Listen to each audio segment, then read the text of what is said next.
saya akan menyampaikan hal ini kepada saudara. Aku akan dapat disembuhkan. Kata akan itu bisa tidak, bisa iya. Itu belum terjadi.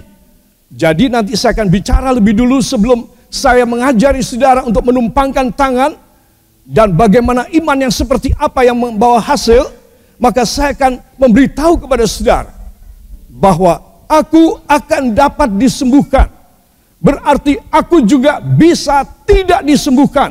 Tetapi aku mengalami mujizat sempurna dari Tuhan.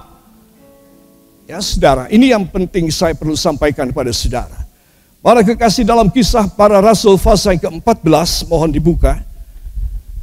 Ayat yang ke-8, 9, dan 10, saya undang kita bangkit berdiri sejenak. 1, 2. Di Listra ada seorang yang duduk saja karena lemah kakinya dan lumpuh sejak ia dilahirkan dan belum pernah dapat berjalan. Ia duduk mendengarkan ketika Paulus berbicara, dan Paulus menatap dia dan melihat bahwa ia beriman dan dapat disembuhkan. Lalu kata Paulus dengan suara nyaring, berdirilah tegak di atas kakimu. Dan orang itu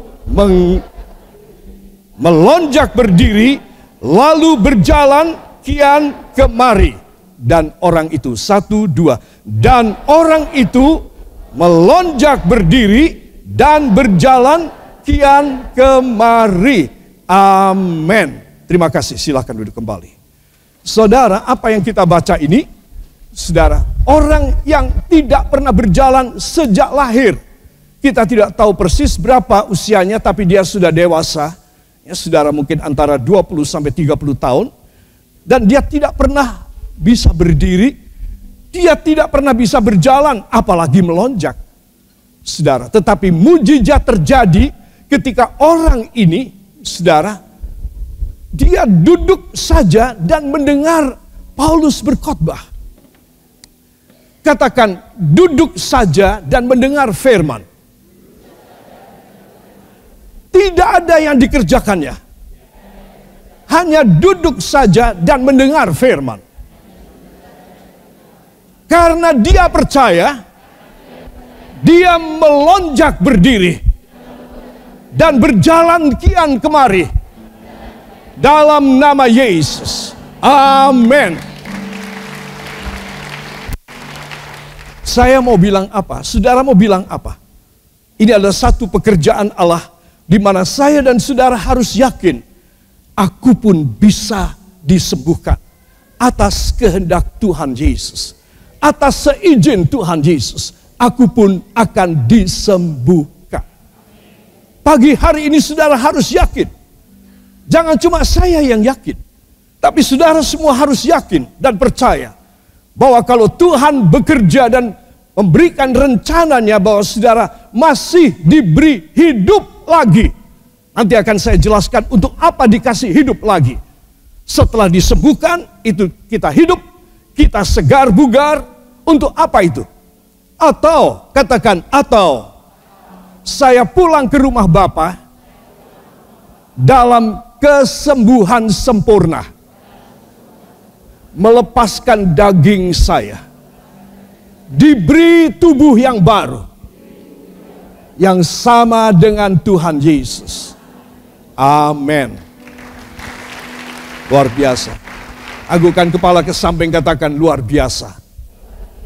Ya, sekali lagi pada orang lain, luar biasa. Dan saudara harus yakin dan percaya bahwa mujizat kesembuhan terjadi kepada mereka. Saudara, dari pembacaan Kisah Para Rasul pasal 14 ayat 8, 9, dan 10 tadi, kita melihat bahwa di Listra, katakan Listra. Ya, sudah tentu ini nama yang baik, ya. Di Listra ada seorang yang lumpuh, tidak pernah berjalan sejak lahir. Dan dia dibawa oleh familinya untuk duduk di gereja mendengarkan pendeta Paulus berkhotbah. Ya saudara. Dan itu sebab dia muncul imannya. Dan karena dia muncul imannya, si pengkhotbah bisa ngeliat bahwa orang ini diliputi dengan api dari sorga. Iman yang kuat. Dan Paulus menatap orang ini.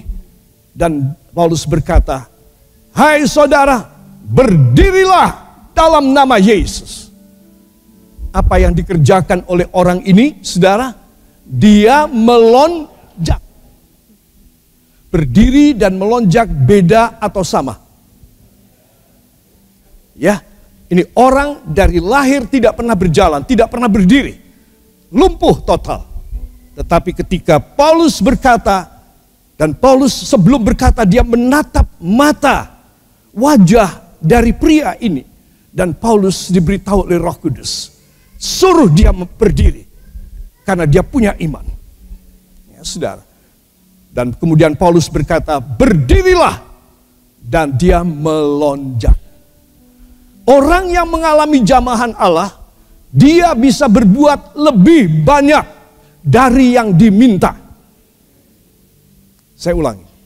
Orang yang mengalami jamahan Allah, dia akan melakukan lebih banyak dari yang diminta. Yang percaya, beri tepuk tangan bagi dia. Tetapi seorang yang tidak mengalami jamahan kuasa Allah, saudara, dia pikir panjang untuk berbuat sesuatu. Dia tidak bisa menjadi kesaksian. Ketika dia melonjak, saudara, dan semua orang tahu jemaat itu kecil, semua orang tahu ini orang tadi diusung dan ditaruh di kursi gereja. Semua orang tahu bahwa dia lumpuh dari sejak lahir. Kakinya mengecil. Bagaimana tidak mengecil? Karena dia tidak pernah berdiri. Saudara, tapi tiba-tiba dia melonjak. Saya mau tanya, apakah dia bisa melonjak dengan kakinya yang kecil dan nyaris mudah patah itu? Tidak bisa. Terus apa dan yang Tuhan lakukan sebelum dia melonjak? Sebelum dia melonjak, Tuhan dalam tempo sedetik mengembangkan tulang dan dagingnya. Dan mengembanglah kakinya. Dan kemudian seketika dia melonjak. Saudara, kenapa dia melonjak? Dia merasa ada satu gerakan yang ajaib, yang aneh terjadi pada kedua kakinya yang kurus dan kering itu. Dia tiba-tiba melihat kakinya menjadi besar. Dan dia melonjak. Saudara, semua kuasa kesembuhan itu harus ada buktinya. Dan Tuhan ingin supaya Anda dan saya pulang yang sakit ada buktinya. Bahwa ketika firman disampaikan dan Tuhan menyembuhkan mereka, ketika Rasul Paulus memberikan khotbahnya dan kuasa kesembuhan masuk pada orang ini, maka ada terjadi perubahan yang besar. Saudara, orang ini bukan cuma beriman, tapi orang ini mengalami suatu perubahan secara fisik. Ada satu pengembangan, ada satu pembaharuan pada tulang dan dagingnya yang kurus dan kering tersebut. Kalau saudara sakit, saudara harus punya bukti atas kehendak Tuhan, atas izin Tuhan, bahwa saudara sembuh. Saudara akan menggunakan kesembuhan saudara lebih dari yang diminta.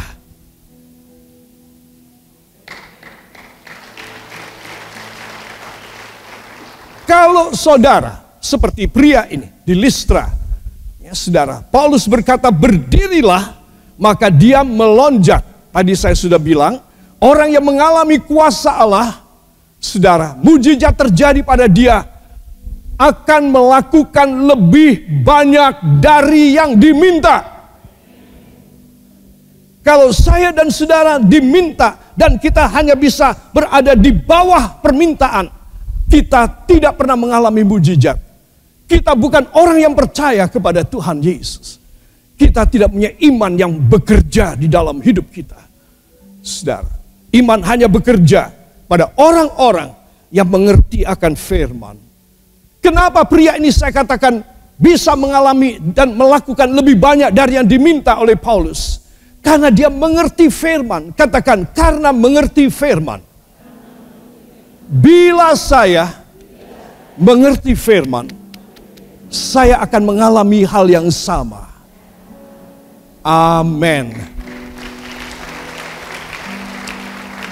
Itu sebab kalau saudara kurang mengerti firman, saudara harus mencari firman.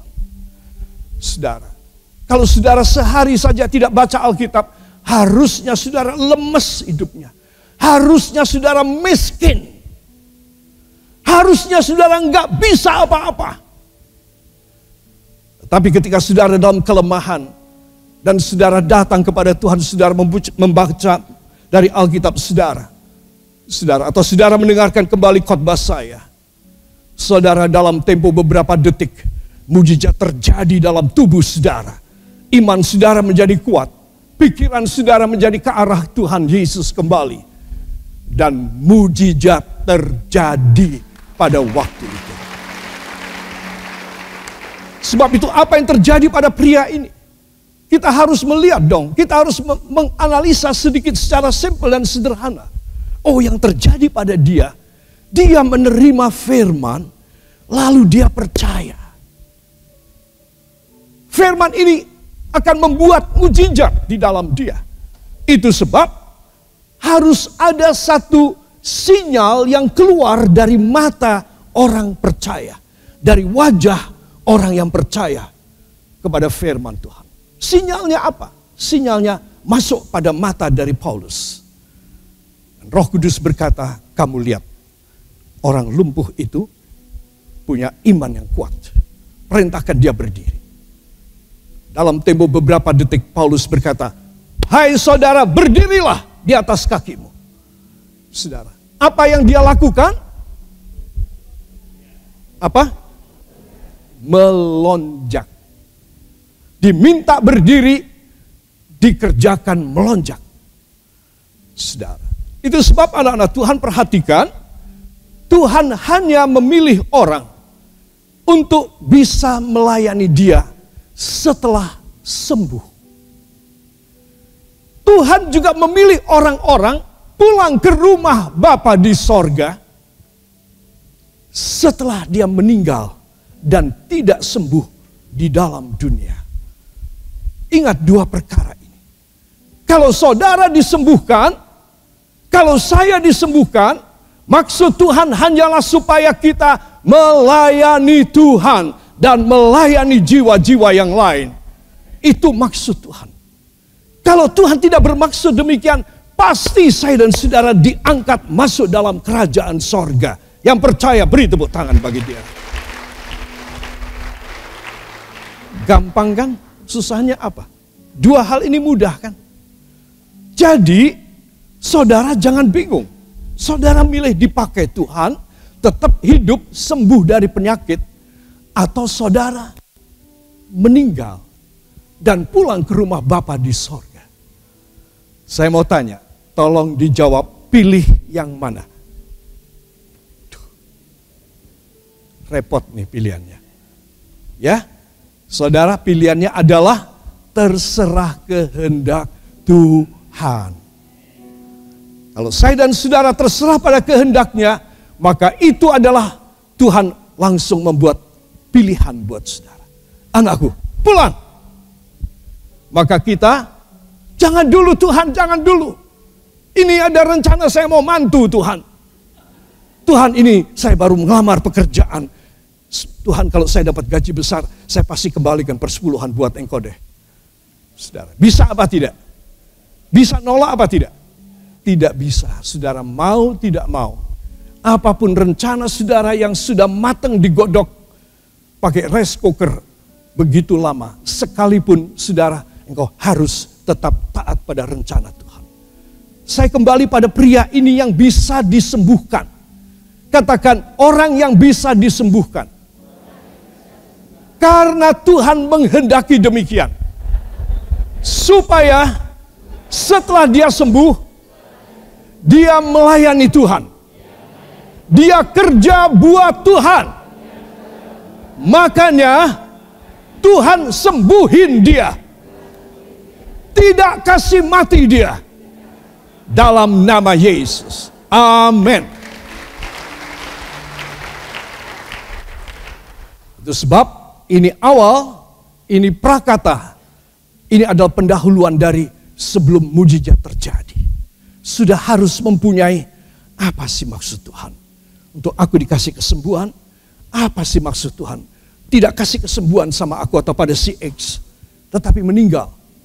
Jadi saya sudah secara gamblang kasih pengertian sama saudara. Ya, jadi kalau saya tanya sekarang, saudara pilih sembuh atau pilih pulang ke rumah Bapa di sorga, jawabnya apa? Wah, sekarang kok cepat pinter ya? Ya. Makan apa tadi? Saudara, terserah Tuhan. Yang berkata demikian, beri tepuk tangan bagi dia. Para kekasih, itu sebab saya ingin supaya kita semua mengerti bahwa kesembuhan, satu, itu adalah hak Tuhan. Dua, kesembuhan artinya dia tidak meninggal tapi dia sembuh ya. Dua, ada rencana Tuhan berikutnya setelah dia sembuh. Jadi kalau orang sembuh, kemudian dia nyemplong lagi dalam duniawi, dia nyemplong lagi di dalam dosa, saudara, pasti Tuhan kasih mati dia, tetapi masuk neraka.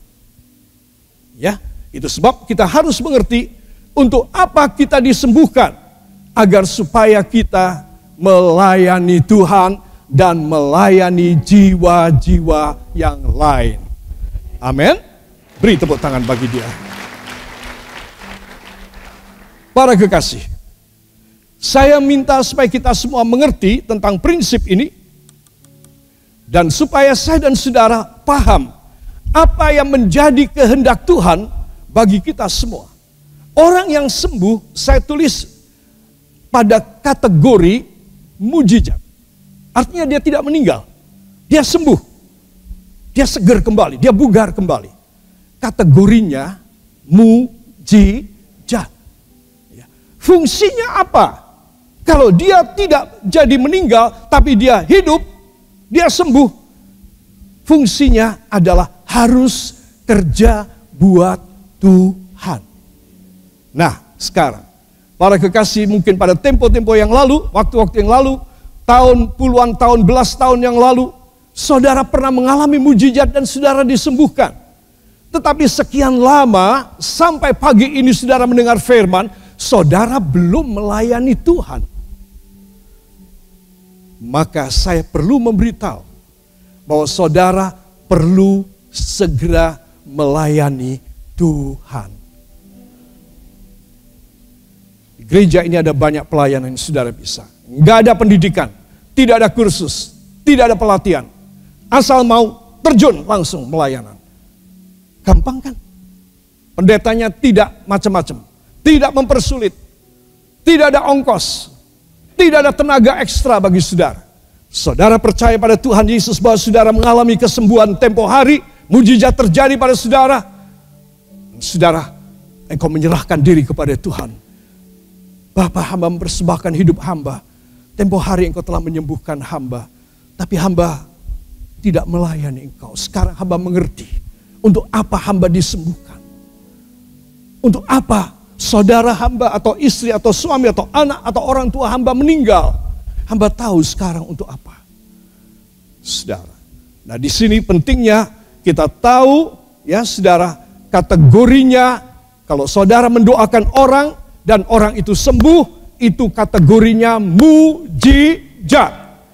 Fungsinya apa?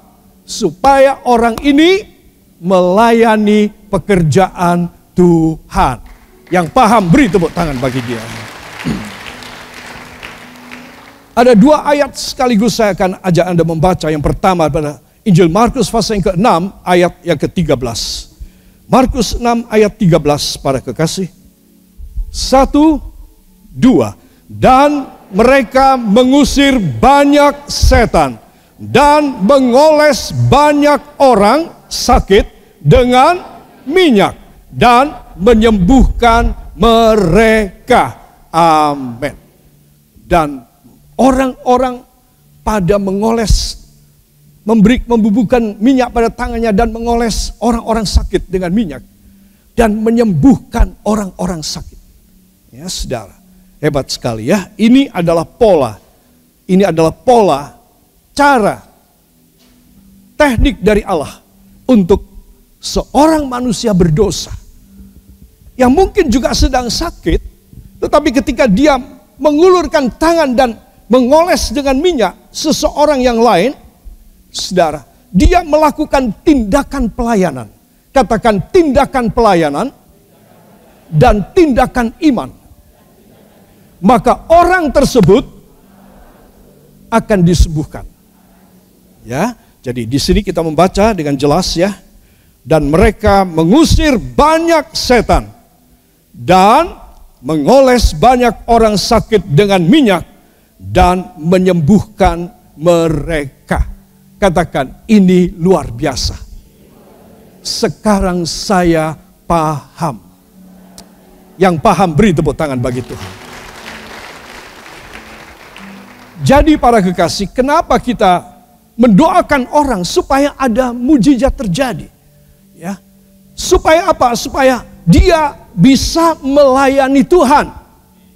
Kalau dia tetap sakit, kita tidak mendoakan dia, saudara, mungkin hidupnya akan percuma.